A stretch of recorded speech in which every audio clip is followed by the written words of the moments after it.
Kaixo, ongi etorria. Problema irakurri ondoren, pentsatzen dut, horlako irudi bat egingo zendula. Globo erdian dago, eta bi pertsonak albotan. Batek ikusten du 70 gradokin, besteak 55 gradokin, eta distantzia 100 metro daude. 3 datu. Goratzen zera, normalian 3 datu behar ditugula, eta erabiliko ditugu tangenteak altura eta goina lortzeko. Horren hemen jarriko ditu datuak, hau da 70 gradu, hau da 55 gradu, eta distantzia 100 metro dira. Horren atea behar dugu, altura. Eta altura zer da? Goiko erpinetik, jaitsi behar den zuta edo perpendikularra. Horren jaisten bai modu guti bera, horren dituko diogu altura. H. Hoi da behar duguna. Hemen arazo batekin gaude. Ez dakigula hemen ikonera zen baren, eta horren ez, beraz, 3 ez ezagun ditugula, 2 eduki behar ditugu.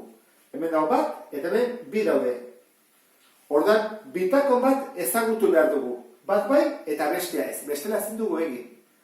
2 modu erakutsiko dizkizut egiteko. Bat horrela da. Nik hori deitzen behar tixa, jakin badut, hau zen baden, ze esan dugu dena dela 1 metro. Hau baden bada isa, hau zen bat da. Eguneri kentzen badiogu isa, hau gelditzen da. Horren bai ditugula 2 ez ezagun, isa eta H. Lehen genitu, 3, hau eta hori. Beste era bat egiteko hau da. Ez baduzu hau oso ondo ulertu. Izan montzateke erautara. Esan dugu 3 ez ezagun ditugula. H, isa eta I.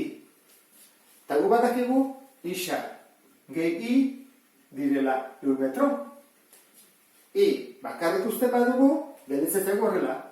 I berdin, 100 ken isa. Orduan, hau, hobeto ulertzen badezu, kentzen dugu hau, eta hori bai, jartzen dugu 100 ken isa. 2 kasuetan datuak horrela jarri behar ditu, beti 2 ez ezagun, gogoratu.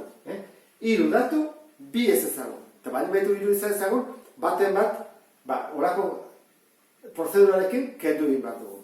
Horra hasiko gara tangentearekin, tangenteak 70 hori zer da, aurkako katetoa, altura dela, zati alboko katetoa. Eta beste tangentea, izango da, 55 noski, aurkako katetoa berriro H, eta behar 100 ken isa. Orain, 2 tangenteak kalkulatuko ditut.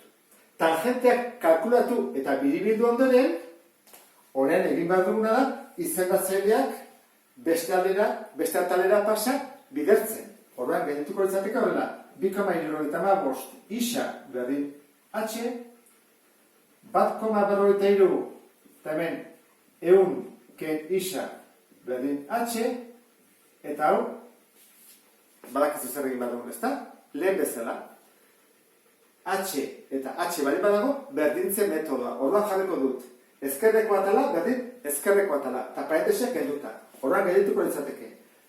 2,75 isa, berdin, atalau, berdin, eta baina paretesak kenduko dut. Bideoketak kendu ditut, 143 ken 1,43 isa. Horren egin bat dut, pasa batutzen,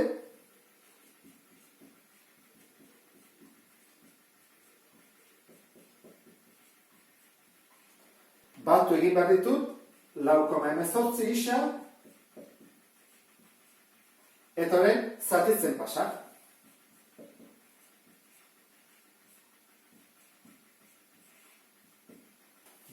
Hogeita 4,21 metro. Baina hori isa da. Hau da, hemendik honean hau distantzia. Ez dugu lortu galdetu digutena erantzutea. Galdetzen dute, altura, nola joan behar dugu, hasierako 2 ekuazio hauetako batea. Honera. Hemen ordezkatuko dugu. Hora, zer egin behar dugu, hau isa da, beraz, 2,75 bider 34,21. Hau da egin behar duguna, 2,75 bider 34,21, hori da H. 94,08 metro. Horen bai dagoela erantzuna galderari. Horrela bukatuko genuke, ondo ulertu zulakoan, beste bat arte. Agur?